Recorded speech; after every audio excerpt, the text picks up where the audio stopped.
India का constitution सिर्फ एक लीगल डॉक्यूमेंट नहीं है, यह नेशन की आत्मा है। प्रियम्बल वो हमारा नेशनल आइडेंटिटी कार्ड है जो बताता है कि हम कौन हैं और हम किस बात के लिए खड़े हैं। लेकिन अब एक तूफान आ रहा है। क्यों?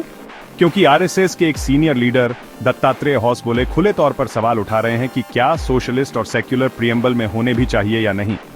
चलो इसे समझते हैं। ये दो वर्ड्स सोशलिस्ट और सेक्युलर ओरिजिनल 1950 के प्रियम्बल में नहीं थे। इन्हें 1976 में इमरजेंसी के दौरान जोड़ा गया था, एक ऐसा पीरियड जिसे बेसिक फ्रीडम्स के सस्पेंशन के लिए याद किया जाता है। होसबोले और आरएसएस कहते हैं ये वर्ड्स हमेशा के लिए नहीं है, शायद इन्हें फिर से सोचने का टाइम आ गया है। लेकिन असली सवाल यह है, क्या इन वर्ड्स को हटाने से इंडिया का हार्ट बदल जाएगा?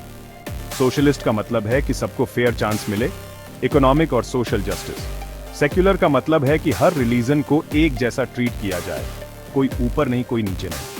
ये सिर्फ फैंसी टर्म्स नहीं, ये लाखों लोगों, दलितों, माइनॉरिटीज, मार्जिनलाइज्ड के लिए शील्ड है। इमेजिन करो इन्हें हटाने का, क्या बचेगा? एक प्रियम्बल जिसमें इक्वालिटी और जस्टिस का कोर प्रॉमिस ही नहीं है।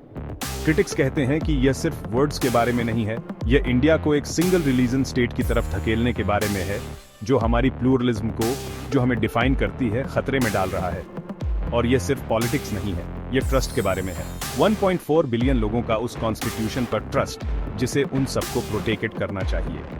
अपोनेंट्स तर्क देते हैं, क्या यह सही है कि एक ग्रुप डिसाइड करे कि इंडिया किस बात के लिए खड़ा है? क्या अंबेडकर का विजन, जिन्होंने सबके लिए कॉन्स्टिट्यूशन बनाया था, एक आइडियोलॉजी के हिसाब से फिर से लिखा जाना चाहिए? हिस्ट्री बताती है, जब कॉन्स्टिट्यूशन की स्पिरिट से छेड़छाड़ की जाती है तो डेमोक्रेसी खुद खतरे में होती है।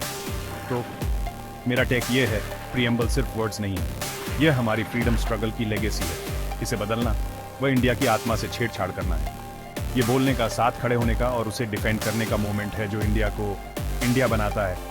याद रखो, जो लोग कॉन्स्टिट्यूशन पर अटैक करते हैं वो नेशन की आत्मा पर अटैक करते हैं, और इंडिया की आत्मा वह कभी मिटाई नहीं जा सकती।